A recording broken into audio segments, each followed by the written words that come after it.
មានសំឡេងអូនទៀតទេសល់តែបេះដូងបងដែលបែកជាធូលីភ្លៀងធ្លាក់លើដំបូលចាស់ចាស់ដោយសំឡេងបេះដូងបងកំពុងបែកជីវិតដែលធ្លាប់មានពន្លឺឥឡូវសល់តែភាពងងឹតគ្មានចុងក្រោយអូនចាក់ចេញដោយមិនមើលក្រោយទុកបងនៅជាមួយការឈឺចាប់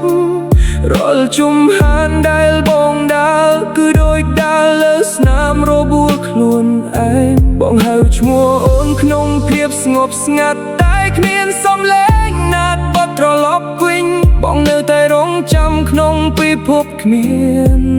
ពន្លឺកន្លែងដែលអូនមិននៅទៀតបេះដូងបងស្លាប់យឺត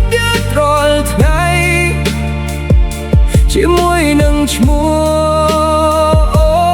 នក្នុងចិត្តបងស្រឡាញ់អូនដល់ថ្នាក់បាត់ខ្លួនឯងតែអូនមិនដែលត្រឡប់មកវិញនៅចុងផ្លូវដែលគ្មានរណាបងនៅតែឈរអ្នកឯងបងរំលងទៅដោយគ្មានន័យថ្ងៃនឹងយប់លាគ្នាជាភាពពងងឹតអថាកំបាំងនៃការឈឺចាប់គឺបងនៅរស់តែដូចជាស្លាប់ទៅហើយរូបអូននៅក្នុងកញ្ចក់តែពេលបងប៉ះវាបាត់ទៅដោយស្នេហ៍យើងដែលបែកបាក់ដោយគ្មានឱកាសត្រឡប់វិញ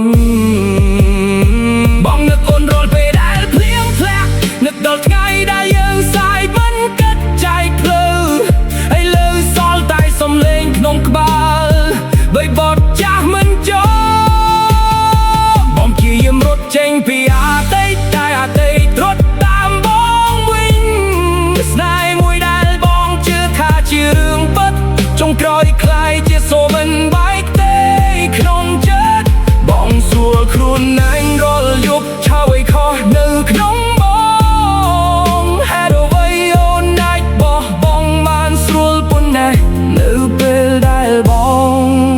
ស្រឡាញ់អូននោះពីចិត្តបងនៅតែរងចាំទោះបេះដូងគ្មានសល់នៅក្នុងភពមួយគ្មានស្នេហ៍រលងហាមគឺជាការជឿចាប់តែអូនមិនដែលដឹងបងបាត់បង់អូននឹងបាត់បង់ខ្លួនឯងដូចថ្ងៃដែលអូនដើរចេញទៅនោះសល់តែឈ្មោះអូនក្នុងចិត្តជាមួយមនុស្សម្នាក់ដែលមិនដូចមុនទៀតបងនៅតែរំចាំទោះបេះដូងជប់មានអារម្មណ៍អូនគឺជាអ្វីចុងក្រោយដែលបងមិនអាចភ្លេច